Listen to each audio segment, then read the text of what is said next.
साहेब, उपमुख्यमंत्री विठ्ठलरावजी, तसंच चंद्रशेखर बावनकुळेजी, गिरीश महाजनजी, चंद्रकांत पाटीलजी आणि उपस्थित सर्व मान्यवर.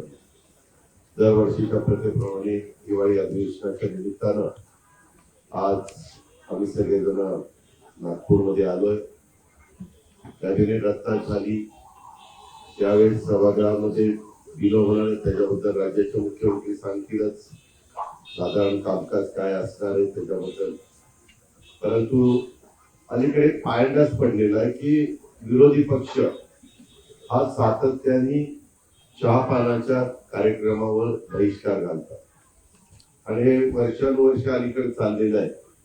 त्याच्यावर ते चहापान करावं न करावं हा एक आता विचार करणारा प्रश्न निर्माण झालेला. त्यांनी जे मुख्यमंत्री महोदयांना पत्र पाठवलेलं आहे त्याच्यामध्ये वेगवेगळ्या प्रकारे नेहमीचे काही दाखले देण्याचा प्रयत्न केला. आपल्याला सगळ्यांना माहिती आहे की कालच्या 23 तारखेला प्रचंड बहुमताने महायुतीचं त्या ठिकाणी सरकार आलं आणि आज त्याला खऱ्या अर्थाने मंत्रिमंडळाचं संपूर्ण शपथविधी होऊन त्याला अंतिम स्वरूप त्या ठिकाणी प्राप्त झालेलं आहे. 2-3 दिवसात मुख्यमंत्री महोदय सगळ्यांचे खातेवाटप त्या ठिकाणी करतील आणि कामाला सगळे गतीनं लागलेला चित्र आपल्याला सगळ्यांना पाहायला मिळेल.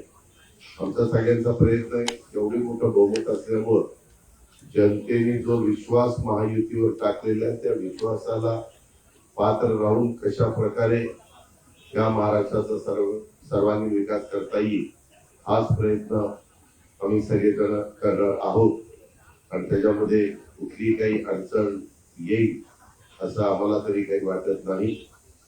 विरोधक जरी संख्येने कमी असले तरी महाराष्ट्राच्या दृष्टिकोनातून महत्वाचे प्रश्न तिथं चर्चेला आले तर त्याच्याबद्दल व्यवस्थितपणे महाराष्ट्राच्या हिताच्या ज्या गोष्टी असतील तशा पद्धतीनं त्याची उत्तरं तिथं दिली जातील. प्रश्नोत्तराचा तास नसला तरी वेगवेगळी आयुधं वापरून विरोधकांना, विरोधी पक्षाच्या सन्माननीय सदस्यांना वेगवेगळे प्रश्न विचारता येतात हे आपल्याला देखील पत्रकार मित्रांना माहिती आहे.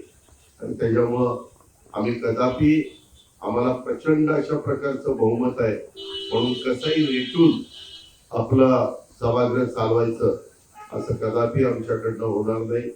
ही भूमिका मुख्यमंत्र्यांनी सुरुवातीला स्पष्ट केलेली आहे आणि आमचंही सगळ्यांचं त्या भूमिकेशी समर्थन आहे. एक या महाराष्ट्रामध्ये परंपरा आहे की नेहमी विरोधकांना थोडा रिस्पेक्ट ठेवून काम करायचं असतं. विरोधकांनी पण त्या पद्धतीनं प्रश्न मांडायचे असतात, प्रश्न विचारायचे असतात, साधक चर्चा करायची असते. बिलाच्या संदर्भामध्ये देखील ते बिल जर पास झालं तर राज्याला त्याचा कितपत बेनिफिट मिळणार आहे, जनतेला किती त्याचा फायदा होणार आहे, या सगळ्या गोष्टीची शहानिशा ही दोन्हीकडनं त्या ठिकाणी केली जाईल. आम्ही कधीही त्यांना कुठेतरी ते अतिशय कमी संख्येने म्हणून त्यांच्याकडे दुर्लक्ष करायचं अशा प्रकारची बाब ही आम्हा महायुतीच्या सरकारकडनं अजिबात होणार नाही. ही ग्वाही देखील या पत्रकार परिषदेच्या निमित्तानं आपल्यालाही ती देतो आणि आपल्या मार्फत राज्यातल्या पण जनतेला देतो आणि जे विरोधी पक्षाचे सन्माननीय सदस्य आहेत त्यांनाही या निमित्तानं देतो.